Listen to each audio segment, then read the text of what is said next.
ฟ้าเรียบรองเรื่องดูงามอารามยิ่งหนอมวลไม้สู่ทอก่อล้วนต่างกะลางตาออกผ่านเต่าพันเจ้าเอ๋ยรุ่งเช้าเจ้าเอ๋ยออกทางพึ่งเชยอุตสาโลกพันริตื่นจากพวงนิทราแห่งไทยเอิงราตาผู้อุทาวัดวารามหมดเหตุที่ชามเหลืองงามยามมองใกล้ไกลที่ก่อนตรงอันสดใสตัดไทยให้คนหมดบาปตั้งเถิดรุ่นจะรุ่งแล้วรวบแฟนเลิศแล้ววันไม่แล้วเพื่อนเอ๋ยตื่นมาเสียจากกิเลสเอ่ยลื่นในเนื้อเอ่ย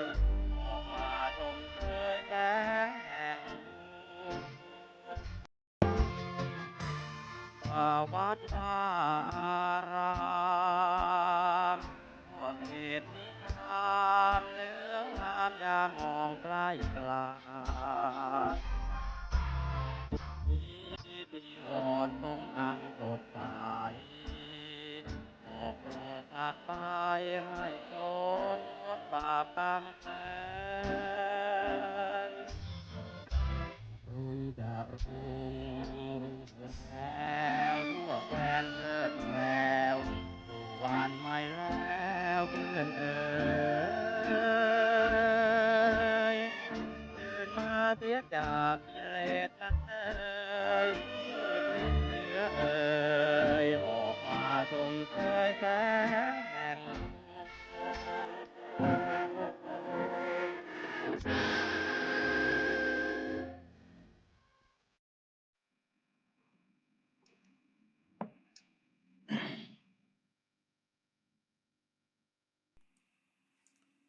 เจริญพรท่านสาธุชนทั้งหลาย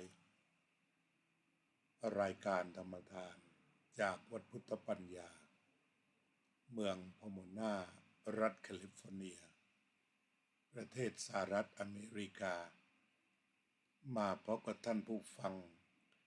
วันนี้เป็นวันที่25พฤศจิกายนพุทธศักราช2568ขณะนี้พี่น้องจังหวัดพัทลุงจังหวัดตรังจังหวัดสตูลจังหวัดสงขลาจังหวัดปัตตานีและนราธิวาสต่างต้องเผชิญหน้ากันกับอุทกภัยครั้งสำคัญเป็นน้ำท่วมในรอบ300 ปีพี่น้องทนทุกข์ทรมานอย่างหนักหนาสาหัสกล่าวคือน้ำมาไวเกินไปไม่สามารถจะอพยพได้ทันเรื่องนี้ก็น่าเห็นใจด้วยกันทุกฝ่ายราชการกรมอุตุนิยมวิทยาก็บอกล่วงหน้าถึงว่าความไวของน้ำลักษณะภูมิประเทศที่รับน้ำได้เยอะและก็ระบายออกยากก็ทำให้น้ำขึ้นรวดเร็วจนคนส่วนใหญ่ต้องขึ้นอยู่บนหลังคานี่ก็คือสิ่งที่น่าเห็นใจที่สุดจุดน่าเห็นใจอีกจุดหนึ่งก็คือผู้ช่วยเหลือตั้งแต่นายกรัฐมนตรีรองนายกรัฐมนตรีอดีตนายกรัฐมนตรีสสทุกคน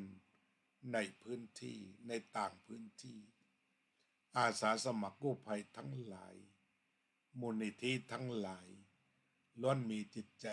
ปรารถนาจะช่วยเหลือให้ไวแต่สภาวะน้ำที่สูง น้ำเชี่ยว แล้วก็มันปิดทางไปหมด การเดินทางเข้าถึงผู้ที่ประสบภัยนั้นลำบากยากยิ่ง แต่สิ่งที่เราเห็นเหมือนกันก็คือว่า ทุกหน่วยร่วมมือ ร่วมแรง ร่วมใจคืองานนี้แล้วก็เราจะมีกันทุกมือที่ยกขึ้นมาแล้วก็ร่วมกันโดยไม่ได้มีการแบ่งไม่มีการเกี่ยงทุกคนเจอแล้วก็ทำสิ่งที่เราน่าเห็นใจกันทุกวันนี้นั่นหมายความว่าเจอแล้วก็ทำเลยไม่มีการย่อท้อหรือไม่มีการถอยกันแต่ประการใดนายกรองนายกรัฐมนตรีทุกฝ่ายผู้บัญชาการทหารสูงสุดผู้บัญชาการฐานบกรัฐมนตรีเทศมนตรีอสม.เทศบาลซึ่งพระสงฆ์นี่ในส่วนของอาตมาก็พอดีเคยมีท่านอาจารย์ด็อกเตอร์พระมหาสุชาติเจ้าวาดวัดมะขามเท่าจังหวัดสงขลาอำเภอระโนดก็เรียกว่าเจอน้ำประมาณนักแข้งก็เลยตั้งครัวหนึ่งขึ้นมาก็ได้ช่วยเหลือกันไป2-3 วันเพื่อให้ได้ทราบถึงความเป็นมาเป็นไปก็อยากจะโทรศัพท์คุยกับท่านให้ได้ทราบว่าได้มีการช่วยเหลือเอื้อเฟื้อกันอย่างไรเดี๋ยวเราก็จะโทรศัพท์หาท่านโดยตรงสวัสดีครับท่านอาจารย์ดร.พระมหาสุชาติครับครับท่านอาจารย์ครับเป็นอย่างไรบ้างครับ3 ทุ่มกว่าแล้วระดับน้ำในวัดเป็นยังไงบ้างครับตอนนี้ระดับน้ำในวัดตอนนี้สักประมาณครึ่งแข้งได้ครับผมครับครึ่งหน้าแข้งนี้อยากให้อาจารย์ทบทวนมาตั้งแต่วันโน้นหน่อยนะครับว่าเริ่มต้นฝนตกหนักดูท่าทางไม่ค่อยจะเข้าท่าตั้งแต่เมื่อไหร่อย่างไรครับฝนเริ่มตกมาจริงๆตั้งแต่ประมาณวันที่17ถ้าจำไม่ผิดนะครับครับ17แล้วก็ที่มาหนักจริงๆก็ประมาณวันที่20นะครับผมครับแล้วก็วันที่20เนี่ยคือมันลงแบบกลางคืนนี่ลงตลอดคืนเลยครับครับอ๋อครับแล้วก็คืนนั้นแหละครับคืนเดียวเป็นเหตุให้เรียกว่าน้ำท่วมในบริเวณวัดแล้วก็หลายพื้นที่ในอำเภอระโนดนะครับผมครับแล้วก็จากนั้นพอวันที่20นี่เริ่มหนักทั้งวันใช่ไหมครับหนักทั้งวันเลยครับ20นะครับอ๋อพอ20หนักทั้งวัน21 22หนักหมดเลยนะครับ21 22มา23จนถึงขนาดนี้ครับอาจารย์ยังตกอยู่นะครับตอนนี้ครับตอนนี้ก็ยังตกอยู่ไม่มีทีท่าว่าจะส่างซาทีนี้ถ้าพูดถึงความยากลำบากของประชาชนที่น้ำเข้าบ้านเนี่ยตั้งแต่ช่วงไหนครับเท่าที่ทราบข่าวช่วงน้ำเข้าบ้านก็แต่วันที่20เลยครับผมอ๋อครับก็เริ่มจะช่วยเหลือกันแต่ว่าน้ำมันมาไวใช่ไหมครับมาไวมากครับผมครับทีนี้ตอนนี้ก็ทางวัดเราวัดมะขามเท่าได้เริ่มตั้งครัวช่วยตั้งแต่วันไหนครับผมเริ่มตั้งครัวก็วันนี้วันที่วันนี้วันที่3นะครับก็ตั้งมาตั้งแต่วันที่23นะครับอ๋อครับตั้งมา3 วันแล้วนะครับเสบียงอาหารปัจจัยเป็นอย่างไรบ้างครับสถานการณ์พอจะผ่านไปวันหนึ่งไหมครับผมก็พอจะผ่านอยู่ครับตอนนี้ในส่วนของอาหารก็เท่าที่มีหลักๆที่จากก็จาก CP อย่างนี้ครับก็ก็ก็จะเป็นหลักใหญ่เลยนะครับก็ให้มาถือว่าตอนนี้ CP น่าจะเยอะที่สุดเลยครับครับทั้งไก่ทั้งไข่ใช่ไหมครับส่วนใหญ่ไข่ทั้งไข่แล้วก็มีกุ้งด้วยครับผม ออกไข่ไก่กุ้งนะครับ อันนี้เรียกว่าสามประการนี้มาทั้ง3 วันเลยใช่ไหมครับใช่ครับครับทีนี้ต่อจากนั้นประชาชนทั่วไปเห็นท่านอาจารย์ได้ขึ้นเฟซอนุโมทนาก็เข้ามาเยอะอยู่เหมือนกันใช่ไหมครับเริ่มเข้ามาใช่ไหมครับครับเริ่มเข้ามาเรื่อยๆครับตอนนี้ยอดปัจจัยจริงๆน่าจะ50,000อยู่ครับผมครับมีประมาณ50,000วันหนึ่งครับเราจะต้องจ่ายสักเท่าไหร่ครับ1,200ห่อนี่ครับ1,200ห่อวันหนึ่งก็ไม่น่าจะต่ำกว่า5,000ถึง7,000นะครับหรือบางวันก็10,000ก็ถึงครับเช่นครับวันนี้ครับก็เรียกว่าตัวเลขกลมๆทั้งค่าน้ำมูกน้ำมันในการนำของไปแจกก็น่าจะครับประมาณ10,000ใช่ไหมครับใช่ครับใช่ครับครับต่อวันก็อยู่สู้ได้ประมาณ4-5 วันที่ในฐาครับนะที่ท่านอาจารย์ก็เป็นสหายธรรมจุดนี้รู้จักครับกับพี่น้องญาติโยมชาววัดพุทธปัญญาผมเองครับก็เลยขอบัญชีมาขึ้นอยู่หน้าจอก็อยากจะครับเอาภาพต่างๆมาลงเยอะแต่ว่าเอาภาพบัญชีก่อนดีกว่าเผื่อพี่น้องสาธุชนจะทำบุญเข้ามาครับ ครับไม่ทราบว่าที่หน้าจอญาติโยมดูกันชัดเจนไหมช่วยผู้ประสบภัยน้ำท่วมอำเภอระโนดจังหวัดสงขลาวัดมะขามเท่าเปิดรับบริจาควัตถุดิบสำหรับโรงครัวบริจาคได้ที่ธนาคารกรุงไทยเลขที่บัญชี661-2-107-54-5เข้ายังอาจารย์พระมหาสุชาติธรรมพโลเลยเรียกว่าท่านก็เป็นเจ้าอาวาสเป็นผู้บัญชาการสูงสุดเพราะฉะนั้นญาติโยมอย่างชาววัดพุทธปัญญาอาจจะถามว่าจะทำบุญอย่างไรก็เป็นนั้นว่าถ้ามีพี่น้องอยู่ทางไทยก็โอนเข้าไปทางโน้นเลยนะไม่ต้องย้อนกลับมาวัดพุทธปัญญาให้โอนเข้าบัญชีท่านอาจารย์จะได้ใช้งานทางนี้ก็ขอเป็นสะพานบุญให้เท่านั้นเองครับครับผมแล้วเป็นยังไงบ้างครับงานครัวก็เดินได้ดีมีอาสาพอสมควรใช่ไหมครับครับงานครัวก็เดินได้ดีแต่ว่าวันเริ่มต้นคือวันที่23ครับก็จะมีทีมงานมาช่วยเยอะหน่อยเพราะว่าจะมีน้องๆนักเรียนจากโรงเรียนละโนดซึ่งอยู่ตรงข้ามกับวัดนะครับครับมาช่วยด้วยครับทีนี้พอวันที่24ครับโอ้ฝนตกหนักแต่เช้าเลยครับทั้งวันนะครับเมื่อวานนี้ครับครับครับฝนตกเช้าก็เลยทำให้กำลังคนที่จะมาครัวก็ลดน้อยลงครับวันที่24นะครับครับแล้วก็เพราะเป็นเป็ว่านเป็นผู้ประสบภัยซะเองใช่ไหมครับใช่บางโยมบางคนก็เป็นผู้ประสบภัยครับแล้วก็น้องนักเรียนก็คือโรงเรียนก็เปิดเรียนปิดเรียนมาหลายวันทีนี้พอวันที่24เขาก็เลยเริ่มจะเปิดเรียนออนไลน์ครับผมครับครับบางโอ้ส่วนนะครับตอนนี้ก็เรียนออนไลน์ไปเลยนะครับมันใกล้จะสอบครับไล่ด้วยนะครับเรียนออนไลน์ครับตอนนี้แม้แต่งานคณะสงฆ์เช่นการสอบธรรมศึกษาในพื้นที่เขตภาค18นี่คือต่างหยุดแล้วครับคือ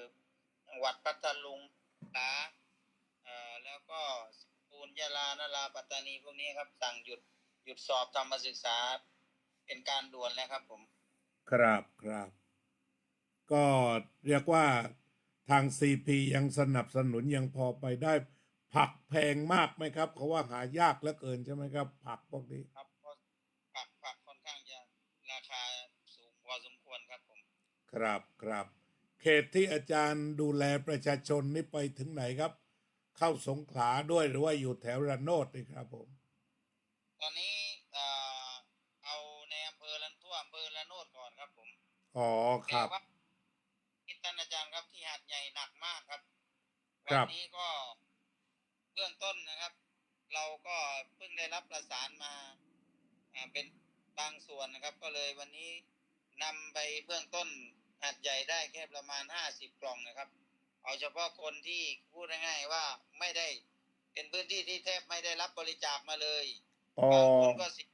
4-5 วันแล้วไม่ได้รับประทานอาหารเลยครับผมครับเรายังมีจุดนี้อยู่ทางวัดก็ตั้งศูนย์รับข้อมูลใช่ไหมครับผมใช่ครับใช่ครับแล้วก็คาดว่าวันต่อไปนี่ถ้าในอำเภอระโนดเพียงพอแล้วก็อาจจะขยายไปถึงอำเภอหาดใหญ่เพราะว่าอำเภอหาดใหญ่นี่ถือว่าเดือดร้อนกันมากครับน้ำขึ้นสูงครับครับครับโอ้ครับตอนนี้ขึ้นอีกเพราะว่าฝนไม่หยุดใช่ไหมครับตอนนี้ครับอย่างเมื่อตอนค่ำนี่ก็มีหลานติดต่อมาทางโยมพี่สะใภ้ของผมนะครับว่าวันนี้คือลูกบ้านเขาที่เช่าอพาร์ตเมนต์เขาครับก็ปรากฏว่าน้ำท่วมขึ้นมาถึงชั้น2แล้วอยู่ไม่ได้ก็เลยปีนขึ้นหลังคาครับอ๋อครับก็เลยโทรหาว่าใครจะประสานไปช่วยได้เพราะว่าติดอยู่บนหลังคาประมาณ4-5 ชีวิตนะครับอ๋อเรียกว่าอยู่ลึกเข้าไปใช่ไหมครับครับหลังวัดโคกสมานคุณนะครับตรงนั้นในอำเภอหาดใหญ่ซอยโคกสมานคุณโยมถาวรแสนเนียมเป็นยังไงบ้างญาติโยมทางวัดตอนนี้ไปช่วยอยู่จุดไหนตอนนี้โยมถาวรไม่ได้ข่าวครับแต่ว่าทางหาดใหญ่นี่ได้ข่าวว่าทีมนายกอบจหาดใหญ่ครับนายกเป็นอะไรคุณกันจอมพลังคุณบรรลือฤทธิ์ก็ลงมาจากกรุงเทพแล้วครับอ๋อไปอยู่นานแล้วดูทางข่าวเนี่ยครับแต่ว่าหลายวันแล้วแต่ว่าทุกอย่างมันยากเราก็เข้าใจผู้ช่วยอยู่เหมือนกันใช่ครับอย่างเช่นคนที่ติดหลังคาที่ประสานมาผมนี่คือเพราะว่าจากเป็นการส่วนตัวผมว่าติดหลังคาตั้งแต่7 โมงเช้าครับ7 โมงก็คือติดต่อประสานใครไม่ได้เพราะว่าคือมันอยู่ลึกแล้วก็คือพอมันท่วมขึ้นถึงหลังคาแล้วพวกเรืออะไรก็เข้าไปรับลำบากนะครับผมครับลำบากมากเข้าใจคนรับอยู่เหมือนกันแต่ว่านโยบายนายกล่าสุดถ้าทำได้อย่างนั้นคือจะไปเอาคนก่อนแกว่าอย่างนั้นถ้าทุกกำลังนี้ไปหาคนให้ได้ก่อนเนี่ยถือว่าดีที่สุดแล้วเอาคนก่อนถึงยังไงก็ครับผมด้านที่พักอาศัยเป็นยังไงบ้างได้ทราบข่าวเป็นไงบ้างของในอำเภอโนดนี่ก็รู้สึกเปิดศูนย์พักพิงประมาณ2-3 ศูนย์เลยครับตอนนี้ครับผมเห็นว่ามันมีคลองเรียนวัดอาจารย์สมปองหรือเปล่าคลองเรียนเนี่ยคลองเรียนมีครับแล้วก็วัดไสงามครับวัดไสงามอ๋อครับก็สำนักสงฆ์อะไรจำไม่ได้อีกที่หนึ่งก็หลายที่อยู่ครับวัดเกาะเสืออะไรนะครับในเขตอำเภอเสือเห็นหลวงพี่ออกมาแจกของอยู่ใช่ครับแต่ว่าที่เขาสูงเลยครับแถวเกาะเสือเนี่ยพอใช้ได้ใช่ไหมครับที่ไม่สูงครับเพราะว่าในวัดในกุฏิพระเองก็น้ำขึ้นเต็มนะครับพระบางส่วนต้องอพยพออกบ้างเหมือนกันครับผมแล้วถ้าทางเป็นพวกมอจะสูงหน่อยไหมครับหรือว่าท่วมเหมือนกันมอเป็นศูนย์พักพิงด้วยครับอาจารย์ครับเห็นว่าเป็นศูนย์ที่ดีครับก็สูงหน่อยนะครับคงท่วมไม่ถึงอยู่ใช่ครับผม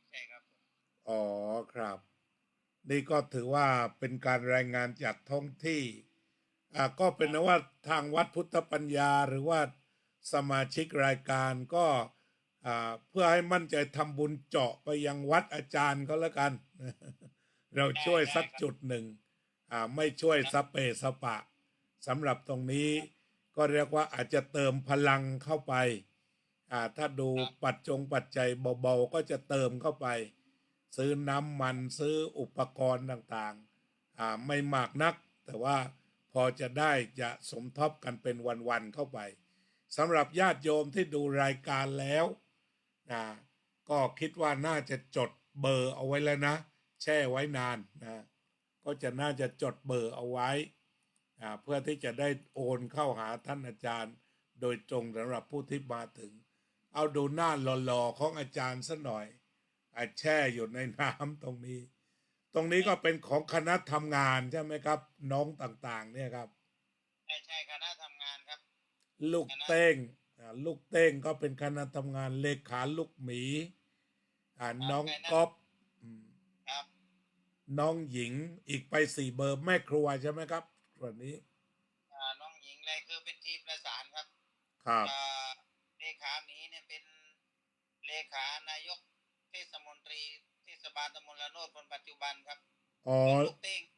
เป็นอดีตสจครับอดีตสจของสงขลานะครับอ๋อครับส่วนครับผม น้องก๊อฟเนี่ย น้องท็อปติดที่โรงเรียนละโนดครับเด็กคนนี้เก่งมากครับอาจารย์ครับอ้าวน้ำหนักตัวว่าคล่องตัวไว้ครับอ๋อครับอันนี้ก็ถือว่าน้องหญิงแต่ทั้งหมดอีก4 เบอร์เดี๋ยวของอาจารย์รอบหน้าจะต้องทำให้ชัดขนาดนี้แล้วล่ะมันเวลาพอมาออกแล้วมันไม่ค่อยชัดเท่าไหร่แบบเมื่อกี้ครับอาจารย์ต้องทำให้เจ๋งขนาดนี้เลยสีเสือเนี่ยจำไว้เลยการตัดสีต่างๆเวลาออกจออันนั้นมันไม่เด่นที่ออกไปแล้วเมื่อกี้ไม่เด่นเพราะฉะนั้นน่าจะเป็นชมพูเหลืองจะดีเนี่ยน่าจะเป็นเบอร์โทรศัพท์เป็นเหลืองไปเลยก็ได้เขียนตัวโตๆไปเลยเดี๋ยวของอาจารย์เนี่ยที่ของอาจารย์ตัวเดิมเนี่ยมันเป็นแถบเหลืองตัวดำนี่อันนี้ไม่ไม่เด่นเท่าไหร่มันเครือไงเจ้าคนเพราะฉะนั้นเดี๋ยวร่วมบริจาคได้ที่ทำให้ผมอันหนึ่งแล้วเดี๋ยวจะขึ้นไว้หน้าวัดเลยจะปักพินไว้เลย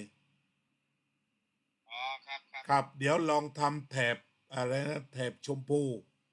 แล้วก็ตัวเหลืองลองดูร่วมบริจาคได้ที่ตรงเนี้ยมันเหงาไปหน่อยครับไอ้ตรงใต้ร่วมใจสู้ภัยน้ำท่วมใช่ไหมครับครับร่วมใจช่วยผู้ประสบภัย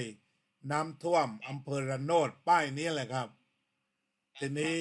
ไอ้ข้างล่างร่วมบริจาคได้ที่นี่มันเป็นสีขาวดำ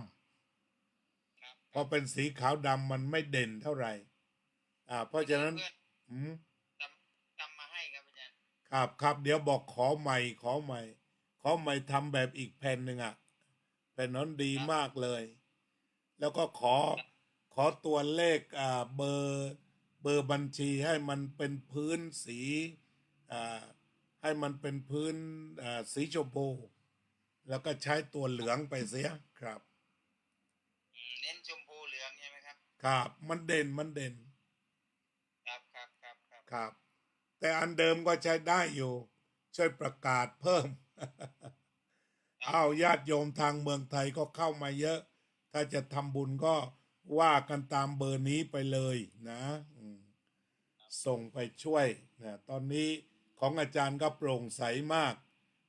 ใครทำบุญไปก็ขึ้นเฟซหมดนะครับสุดยอดเลยตอนนี้ก็งบครัวก็มีอยู่ประมาณ60,000 กว่าบาทญาติโยมก็เติมเข้าไปเถอะอันนี้ได้บุญแท้เลยตรงประเด็นครับผมคืออยากช่วยญาติโยมชาวบ้านที่ประสบภัยจริงๆครับเพราะว่าตั้งใจมานานแล้วแต่ก็ไม่เรียกว่าไม่โอกาสไม่อำนวยครับผมครับอันนี้ก็คือโอกาสอำนวยแล้วก็เลยจัดทำไม่สุดกำลังเลยครับผมครับผมก็สามารถที่จะเอาภาพของอาจารย์ขึ้นมาได้บ้างแต่ว่าไอ้โปรแกรมนี้มันขึ้นได้ไม่เยอะนี่ภาพนี้ก็เป็นอาจารย์ยืนกลางแล้วก็เอาภาพที่โยมมุงเยอะๆแถวนี้ไปแจกของกันคงจะไปแจกของกันนี่เป็นภาพกิจกรรมที่ได้ออกมาทยอยให้ญาติโยมได้เห็นเดี๋ยวบัญชีจะขึ้นไว้หน้าวัดพุทธปัญญาอีกครั้งหนึ่งเพื่อที่จะโอนตรงเข้าไปทางโน้น แล้วพรุ่งนี้คุยกันอีกถ้าได้รับปัจจัยก็บอกบ้างว่าจากประชาสัมพันธ์วันนี้ญาติโยมไหนทำบุญไปบ้างก็ผมก็จะคอยดักดูคอยดูตรงที่ท่านอาจารย์ขึ้นไปทางเฟซนะครับก็คงจะส่งอาจารย์จำวัดก่อนดีกว่าแล้วก็พรุ่งนี้ก็ค่อยลุยกันใหม่นะครับขอบพระคุณมากนะครับได้ครับขอบพระคุณอาจารย์ท่านอาจารย์ครับผม ครับผมครับผม ขอบคุณครับ นี่ท่านอาจารย์ด็อกเตอร์พระมหาสุชาติธรรมพโลก็เคยมาเป็นพระอยู่วัดพุทธปัญญา1 พรรษาเพราะฉะนั้นญาติโยมท่านผู้ใดที่รู้จักมักคุ้นอยากทำบุญก็ส่งตรงกันไปเลยทางโน้นอันนี้อาตมามองเห็นก็ว่าคิดว่างานแบบนี้เราก็ต้องช่วยกันทุกฝ่ายใครช่วยอะไรได้ช่วย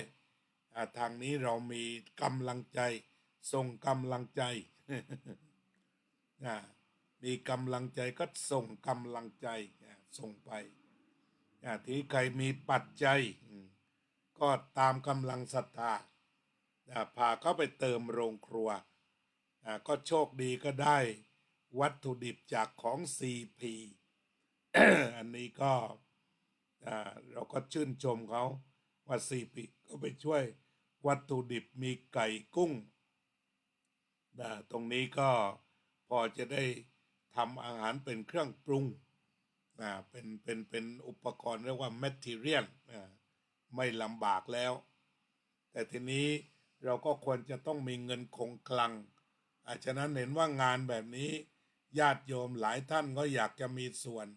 ในการทำบุญอาตมาเองก็อาตมาเองก็อยากจะให้ญาติโยมได้ทำบุญในจุดแบบนี้ทำบุญแล้วก็เราได้สบายออกสบายใจชัดเจนว่าเป็นบุญเป็นกุศลที่ไปถึงอย่างแท้จริงแล้วก็ได้ใช้งานอย่างแท้จริงได้บุญชัดๆคนหายหิวคนจะหิวกันอยู่มากเนี่ยนี่ท่านก็ส่งภาพมาให้ช่วยกันเต็มที่นะช่วยกันจัดช่วยกันทำช่วยกันหุงนี่ก็พาลงมาใส่กล่องมีแกงบางมื้อก็มีแกงไตปลาด้วย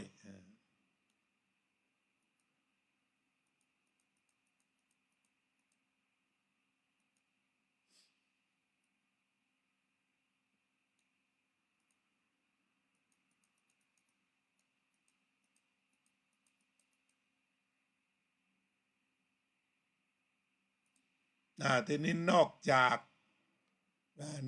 ากที่จังหวัดสงขลาก็ยังมีนี่จังหวัดพัทลุงนี่จังหวัดพัทลุงพระออกไปแจกของชาวบ้านก็เรียกว่าน้ำท่วมไปหมดเหมือนกันน้ำท่วมไปหมดจนพระเนี่ยพายเรือสบายนี่พระพัทลุงก็ออกกันหลายรูปเพราะฉะนั้นเราไม่ได้หมายความว่ามีแต่หาดใหญ่แห่งเดียวเนี่ยอาตมาเจอภาพเจอข่าวจากที่ไหนก็นำมาแบ่งปันมันเป็นงานบุญกุศลก็นำมาบอกให้ญาติโยมทั้งหลายได้ทราบกัน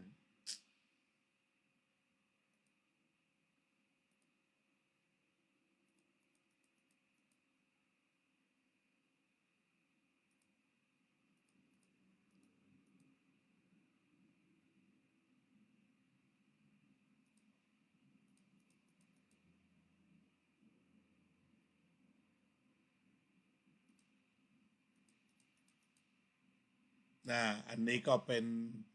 จากจังหวัดพัทลุงก็จะได้หาภาพมาแบ่งปันสู่ท่านสาธุชนอาตมาชอบภาพนี้มาก เนี่ยเรียกว่าคงจะเป็นรถทหารทำงานร่วมกันทั้งพระสงฆ์ทั้งทหารที่ถ้าเราดูถึงความสัมพันธ์ระหว่างพระสงฆ์กับชาวบ้าน ก็มีความห่วงใยยามสบายชาวบ้านก็ส่งพระแต่ยามลำบากถ้าพระพอจะมีข้าวมีกับมีอาหารพอที่จะทำมาส่งโยมก็นำมาส่งญาติโยมได้ก็เป็นความสัมพันธ์ที่สวยงามของการดำรงอยู่ด้วยกันของสังคมไทยฉะนั้นน้ำท่วมในคราวนี้เรียกว่าไปหมดเลยตั้งแต่พัทลุงจังหวัดตรังจังหวัดสตูลจังหวัดปัตตานีนราธิวาสจังหวัดสงขลาท่วมไปหมดเรียกว่ามันเป็นอุทกภัยครั้งสำคัญแล้วก็ตอนนี้ฝนก็ยังลงหนักอยู่นะทีนี้ทุกส่วนเราก็ช่วยกันในอย่างวัดวาอารามเจ้าคณะขนเหนือแล้วก็เจ้าคณะขนใต้สองแรงแข็งขันจับมือกันบริจาคไป500,000สมเด็จพระสังฆราชบริจาคแล้ว1,000,000 บาทนะ2 สมเด็จ500,000เป็นว่ามหาเถรสมาคมตอนนี้ก็เป็นห่วงใยพระตามวัดต่างๆก็คาดว่าเมื่อได้รับบริจาคจากงบประมาณหลวงพ่อสังฆราชไปแล้วก็คงจะนำมาจ่ายในรูปแบบนี้นะที่น่าชื่นใจอันนี้ก็เรียกว่าจังหวัดพัทลุงนะนี่เป็นของจังหวัดพัทลุงต่อจากนี้ไปก็น่าจะเป็นของจังหวัด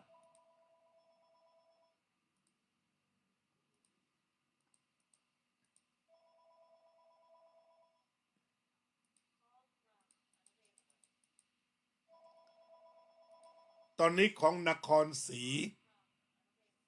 จังหวัดนครศรีธรรมราชเนี่ย ก็บอกว่าธงสีแดง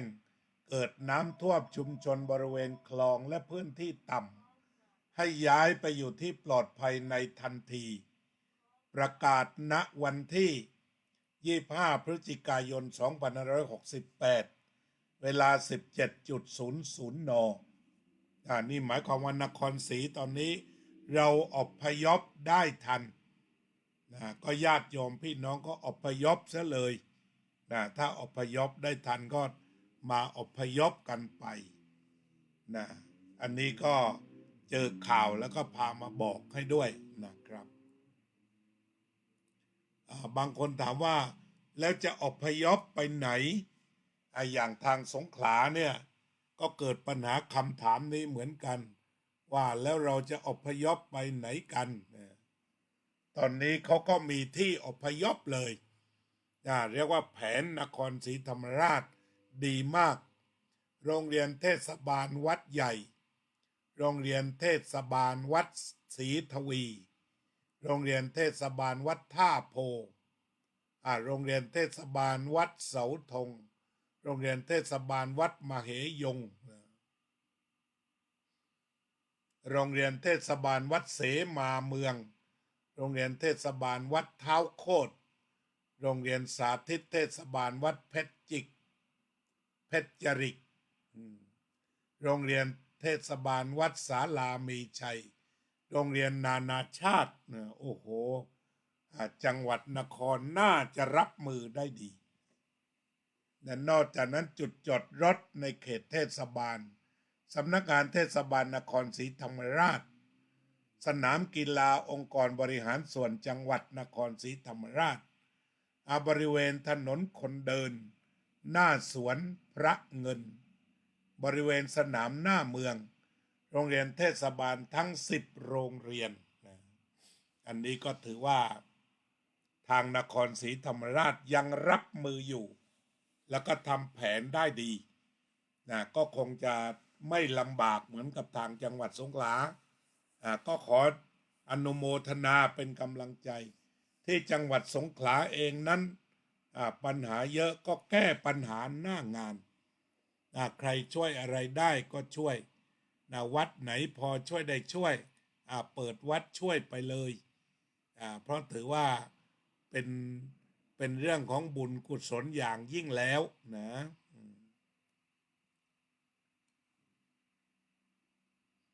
นี่วันนี้ก็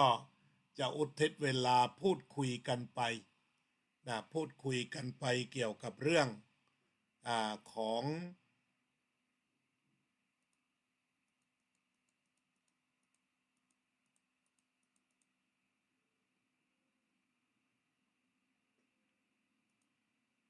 เกี่ยวกับเรื่องของน้ำท่วมน้ำท่วมซึ่งประมวลกันว่า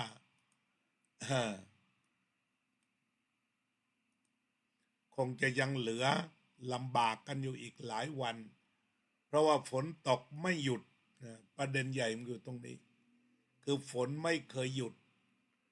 ขณะนี้อำเภอระโนดก็คงจะไม่ไกลกว่าสงขลาฝนก็ยังตกอยู่ตามรายงานจากพื้นที่ถึงเราอยู่ในสถานการณ์ยากลำบากอย่างแสนสาหัสก็ไม่มีอะไรที่สมกับว่าการประสานงานเอาไว้ก่อนได้เพราะฉะนั้นก็อยู่นั่งที่นี่ครับจะวินาศธัมโมภเวรัคติธัมมัจจาริพระพุทธองค์ท่านทรงตรัสรู้เป็นสัพพัญญูตรัสสอนความจริงว่าธรรมะย่อมชนะทุกสิ่งเป็นที่พึงพิงแก่ผู้ประพฤติชอบธรรมธัมโมจะวินาโสธัมโมภเวรัคติธัมมัจจาริอำนาจใดๆก็ตามย่อมถึงความพินาศถ้าขาดธรรมะประจำไม่มีใครอยู่ค้ำฟ้าเราต่างเกิดมาใช้กันจงอยู่ในศีลในธรรมคิดทำแต่กรรมที่ดีธัมโมจะวินาโสธัมโมภเวรัคติธัมมัจจาริธรรมส่องสว่างสู่ทางสุขสีคำจุนโลกนี้นิรันดร์ธัมโมจะวินาโสธัมโมภเวรัคติธัมมัจจาริ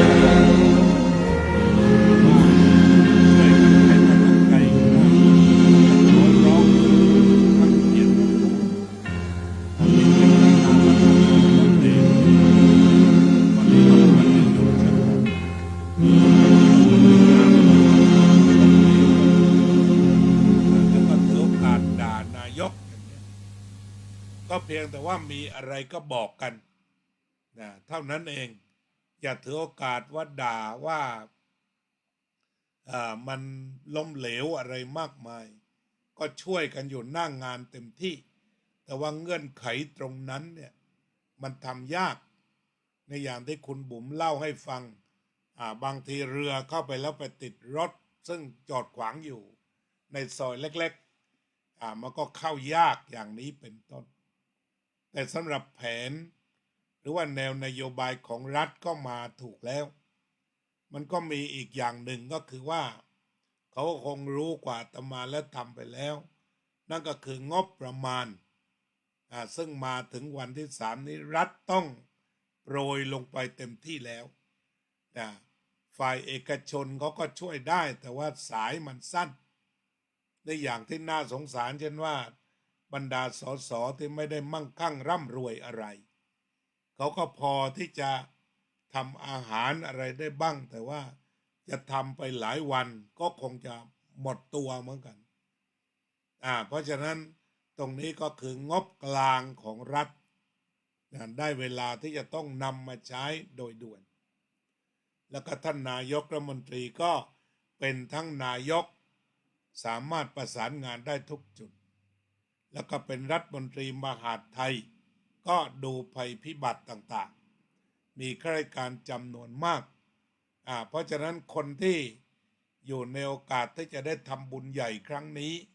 ก็คือท่านนายกรัฐมนตรีแล้วก็การทำงานที่ดีที่สุดคือฟังแล้วเอาแก้ปัญหาหน้างานให้ดีที่สุดเรียกว่าควรจะมีศูนย์บัญชาการอันประกอบด้วยท่านผู้รู้ซึ่งอยู่บัญชาการอยู่ในภาคสนามเลยอันนี้ตั้งศูนย์อยู่ที่ทำเนียบบางทีอาจจะไกลไปหน่อยทำยังไงมันจึงมีศูนย์อยู่หน้างานที่ว่าประกาศตั้งศูนย์มีรัฐมนตรีสำนักนายกเลขาธิการโฆษกตั้งอยู่ที่กรุงเทพอันนี้ก็จะต้องเคลื่อนที่ไปละเข้าไปทำอยู่ในจุดเกิดเหตุให้ใกล้ที่สุดแล้วก็ปัญหาอะไรที่มันมีก็แก้อย่างปัญหาที่คุยกันจำนวนมากก็คือว่าเรามีอาสาจากทั่วประเทศจากเชียงรายอย่างนี้โอ้โหสุดยอดซึ่งเขาเนี่ยมีประสบการณ์น้ำที่มาเร็วแรงมาปี2 ปีแล้วเขามีประสบการณ์สูงก็ลงไปทีนี้ลงไปก็ประสบปัญหาคือว่าไม่รู้ว่าจะไปบ้านไหนฉะนั้นเขาก็เลยมีคำแนะนำกันอย่างคุณอภิสิทธิ์ก็แนะนำว่าควรจะเป็นซิงเกิลคอมมานด์ก็คือมีอยู่จุดเดียวแล้วก็เบอร์โทรศัพท์ให้หลายสายหน่อยเข้าไปในจุดนั้นแล้วก็ควรจะมีศูนย์ที่จะคอยต้อนรับเช่นว่าเขามาจากจังหวัดไหนแล้วก็ควรจะมีผู้นำจากท้องถิ่นเช่นจะเป็นสท.ซึ่งเรียกว่าทุกซอกทุกมุมรู้จักหรือว่าสส.ก็รู้จักภาพกว้างแต่ว่าสท.หรืออสม.เนี่ยก็ถือว่าจะรู้รายละเอียดอย่างดีที่สุดที่จะเข้าไปตามซอกตามซอยเรียกว่ารู้จักยันบ้านเลขที่แล้วก็การประสานงานต่างๆเพราะฉะนั้นก็แก้กันก็ไม่ว่ากันมีอะไรพลาดผิดแต่ว่าทำยังไงมันก็ต้องแก้กันตรงหน้างานตรงนั้นแหละส่วนทางกรุงเทพฝ่ายวิจารณ์ก็เพลาๆหน่อยเบาๆหน่อยการจะพูดจาเยาะเย้ยสอดเสียดถากถางอะไรต่างๆควรจะเงียบดีกว่าไม่ต้องช่วยงานตรงนี้แต่ควรจะไปช่วยกำลังใจช่วยแนะนำช่วยประสานได้อย่างหลายคนได้พูดถึงการประสานงานในพื้นที่อันนี้ก็ดีแล้วก็นอกจากนั้นเราจะเห็นได้ว่าจิตอาสาอย่างวัดมะขามเท่าหรืออีกหลายๆวัดก็อยากจะรู้ที่ลงไปช่วยประชาชนอย่างวัดเกาะเสือก็ออกไปแจกข้าวประชาชนซึ่งในตอนนี้เราจะเห็นความรักความสามัคคีที่มีอยู่ฉะนั้นทางวัดพุทธปัญญาก็ได้อาตมาก็ได้ให้เบอร์เอาไว้ว่าให้โอนตรงไปยังท่านอาจารย์พระมหาสุชาติได้เลยสำหรับท่านที่จะทำบุญเกี่ยวกับเรื่องของที่จะเข้าครัวต่างๆซึ่งถือว่าจะช่วยได้ประการหนึ่งเช่นกันเราก็จะช่วยได้เป็นการทำบุญชนิดที่ว่าได้บุญแท้จริงนะ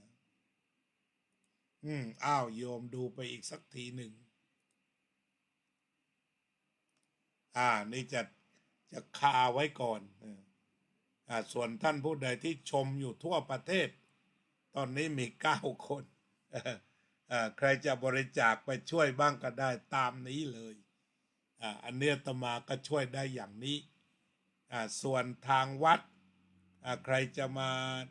ทำบุญอีกส่วนหนึ่งก็จะลองหาลู่ทางเพราะรู้สึกว่าโยมกัลยาว่องทิพย์คงคานี่ทำบุญ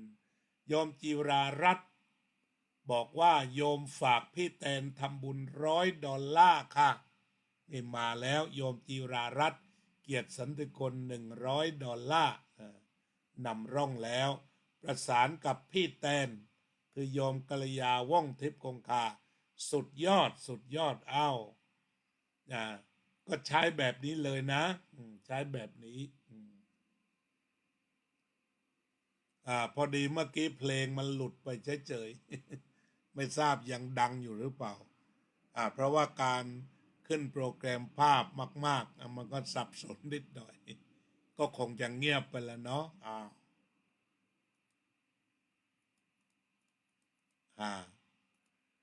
นี่คุณจิรารัตน์บอกมาแล้วนะชื่นใจก็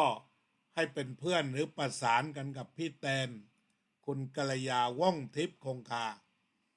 ตอนนี้ก็อยู่ประเทศไทยนิชาววัดพุทธปัญญาก็ประสานตรงไปเลยแล้วกันอันนี้ก็เท่าที่ขึ้นหน้าจอยังไม่ได้เราก็ได้แล้ว$100ประมาณ3,200 บาทคิดเป็นตัวเลขกลมๆประมาณนั้นแล้วก็วันนี้เดี๋ยวก็อาจจะมีการเติมบ้างวันอังคารญาติโยมมาวัดก็ลองดูเราจะเติมน้ำปลาจะเติมเครื่องปรุงให้เพราะว่าเรื่องหมูเรื่องไก่เรื่องกุ้งเนี่ยมีมาแล้วเราก็จะเติมเดี๋ยวจะจัดการให้น้องโหน่งรับทราบค่ะโยมกัลยาว่องทิพย์คงคารับทราบจากคุณจิรารัตน์เป็นที่เรียบร้อยแล้วก็ท่านผู้ใดที่เป็นเพื่อนกับโยมกัลยาว่องทิพย์คงคาชาววัดพุทธปัญญาตอนนี้ก็คุยกับโยมกัลยาว่องทิพย์คงคาได้เพราะว่าเมื่อวานบริจาคนำร่องเข้าไปแล้วเห็นคำอนุโมทนาโยมทำก่อนเพื่อนก่อนฝูง เนี่ยอาตมาก็นั่งดูน้ำตาไหลอยู่เมื่อวานนี้หลายรายการจัดรายการปักใต้แล้วก็รู้สึกว่าทางชุมพรก็ได้ระดมกำลังลงไปแล้วหลังสวนก็มีอีกหลายจุดฉะนั้นเอาเป็นว่าชาววัดพุทธปัญญาเราจะช่วยตรงไปยังวัดมะขามเท่าเลยทีเดียวแล้วก็อาจจะไม่ทำวันเดียวช่วยกันเติมอย่างวันนี้ของโยมเติมไป3,000 กว่าบาทแล้วแล้วก็พรุ่งนี้ใครจะช่วยเติมบ้าง คือเรียกว่าไม่ตึงตังเงินคงคลังก็มีอยู่60,000 กว่าบาทเอาละเราก็ช่วยประสานมือประสานงานประสานใจไม่เน้นเยอะแต่ว่าเน้นสายยาวเพราะฝนยังตกอย่างหนักแล้วก็เจอพายุเรียกว่าพัดบ้านพังไปหลังคาหลุดไปประมาณอีก10 หลังด้วยกันนะครับอาตมาลองทักทายดูนะเดี๋ยวเปิดโปรแกรมทักทายอย่างน้อยญาติโยมไม่บริจาคปัจจัยก็เขียนเกี่ยวกับเรื่องของการส่งกำลังใจทำแล้วค่าของโยมอาจารย์สุชาติช่วยจริงอาตมาก็จะสัมภาษณ์ไปเรื่อยๆโยมบัวผันหอลเจริญพรโยมบัวผันหอลโยมอุบลอินทวงศ์โยมน้อยพงประเสริฐโยมจิรารัตน์เกียรติสันติกุลโยมโซเฟียสุภาพรโยมเป็นศรีพักดีไทยก็ได้ทราบว่าทำบุญไปแล้วเหมือนกันอาจารย์สุชาติบอกโยมจิรารัตน์รับทราบแล้วโยมศิวิไลศรีวงชัย แต่โยมชอบทำบุญถ้าจะทำบุญก็ประสานเข้าไปยังพี่กัลยาว่องทิพย์คงคากันเลยทีเดียวโยมอุบลอินทวงศ์ขอบพระคุณค่ะเดี๋ยวจะให้ทางภูเก็ตโอนไปให้เอาโยมได้ทราบชัดเจนแล้วนะเบอร์โทรศัพท์เนี่ยท่านอาจารย์เคยอยู่วัดเราแล้วก็ดูจะต้องดูแลพี่น้องกันอีกหลายวันนะก็ช่วยกันคนละเล็กคนละน้อยนะ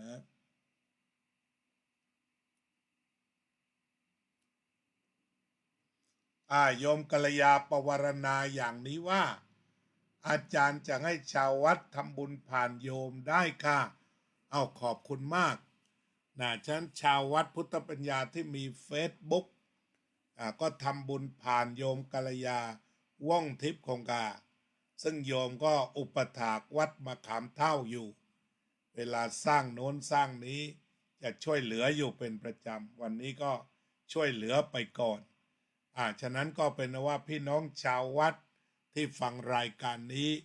ก็เป็นเพื่อนกันกับพี่กัลยาว่องทิพย์คงคาก็ประสานเข้าไปเลยโยมนพรัตน์บุญกอบโยมอุบลบอกเมื่อวานน้องๆและหลานๆก็ทำไปกับมูลนิธิกุศลธรรมภูเก็ตค่ะมีทั้งข้าวของเสื้อผ้ามูลนิธิก็นำไปแจกสาธุคือเวลาทำบุญแบบนี้อาตมาก็เป็นห่วงว่าอยากให้มันลงเจ๊ะไปเลยอยากให้ไปสู่เป้าหมายเลยเมื่อกี้เพลงแทรกพอดีโปรแกรมมันตีกันเพราะว่าอาตมาทำนำภาพของท่านอาจารย์สุชาติมาออกเยอะมันก็เลยตีกันหน่อย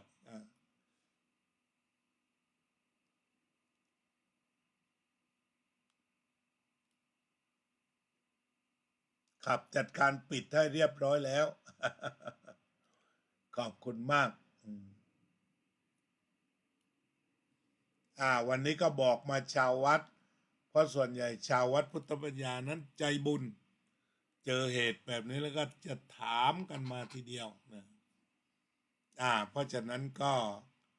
เบื้องต้นโยมบัวผันหอลนะโยมบัวผันหอลได้ฝากปัจจัยเอาไว้ให้ทำบุญตามอัธยาศัยนะวันนี้ก็ทำให้โยม$100เช่นเดียวกันทำบุญให้โยมบัวผันหอล$100เช่นเดียวกันโดยจะให้โยมกัลยาจัดการเนาะเดี๋ยวจะให้อาจารย์ณรงค์โอนไปเลยดีกว่าให้ท่านอาจารย์ณรงค์โอนเข้าไปทางนี้$100ก็คงอยากค่อยๆทยอยกันไปอันนี้ก็ทำให้โยมบัวผันด้วย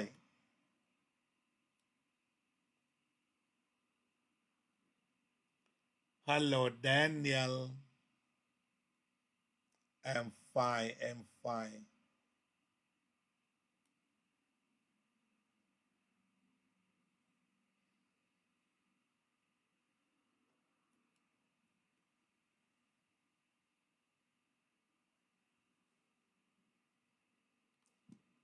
ก็เป็นอันว่าญาติโยมก็คงจะได้เห็นบัญชีนะที่ขึ้นไปให้เดี๋ยวโยมกัลยาช่วยจัดการโอนให้ก่อนด้วยนะของโยมบัวผันด้วย$100นะได้ค่าพระอาจารย์ก็หมายความว่าคำที่น้องทำบุญให้โยมเจอบุญใหญ่แล้วก็ต้องทำให้โยมสั่งเอาไว้ติดต่อประสานไปยังท่านอาจารย์สุชาติด้วยวันนี้ของเราก็อย่างต่ำก็ 6,000 ขึ้นแล้ว อย่างจุดของเรา2 ราย 6,000 กว่าบาทแล้วได้ช่วยท่านอาจารย์สุชาติ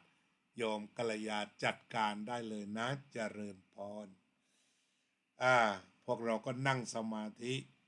ส่งกำลังใจให้ฝนแล้ง ไปช่วยที่ต้นเหตุส่งกำลังใจ ให้ฝนได้หยุดตกส่งกำลังใจกับพี่น้องผู้ใจบุญเรากำลังปฏิบัติพระโพธิสัตว์ธรรมกันอยู่ก็ขอให้รักษาใจให้ดีการช่วยเหลือชีวิตเพื่อนมนุษย์ได้มหากุศลแรงงั้นก็ให้ทุกคนมีกำลังใจในการทำสิ่งนี้อย่างยิ่งสืบไปนั่งสมาธิกัน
สัพเพสัตตาสัตว์ทั้งหลายที่เป็นเพื่อนทุกข์เกิดแก่เจ็บตายด้วยกันทั้งหมดทั้งสิ้นอเวราโหนตุจงเป็นสุขเถิดอย่าได้มีเวรแก่กันและกันเลยอัพพยาปัจจาโหนตุจงเป็นสุขเถิดอย่าได้พยาบาทเบียดเบียนซึ่งกันและกันเลยอนีฆาโหนตุจงเป็นสุขเถิดอย่าได้มีความทุกข์กายทุกข์ใจเลยสุขีอัตตานังปริหารันตุจงมีความสุขกายสุขใจรักษาตนให้พ้นจากทุกภัยทั้งสิ้นเถิดอภิวาทนาสีลิสะนิจจังวุธาปัจจายโนจัตตารโอธรรมาวัฏันติอายุวันโนสุขังพลังก็ขอให้ญาติโยมอยู่เย็นเป็นสุขอยู่สุขเย็นใจปลอดภัยด้วยกันทุกท่านทุกคนเถิด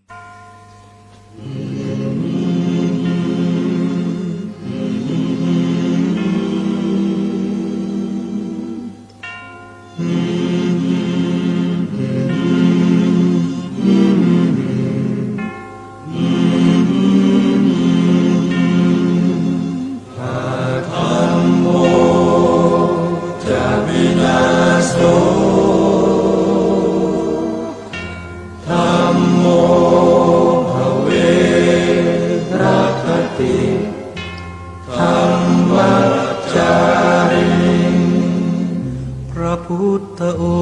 งค์ท่านทรงตรัสรู้เป็นสัพพัญญู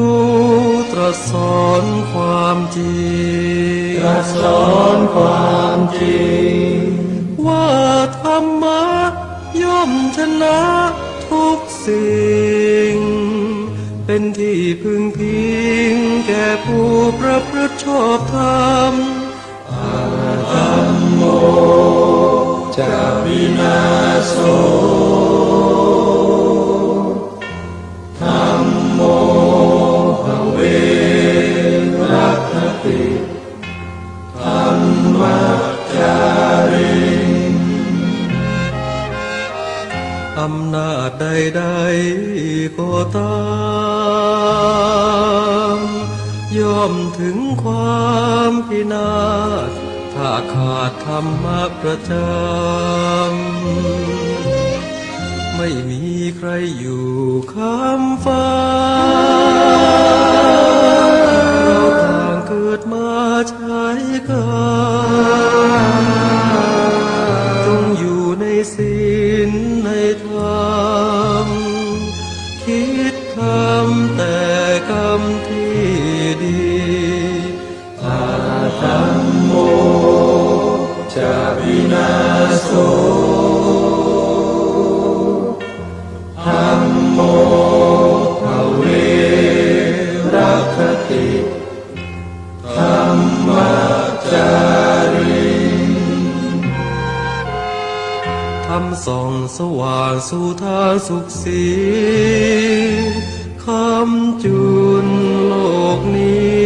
นิรันดร์อาธัมโมจะวินาโส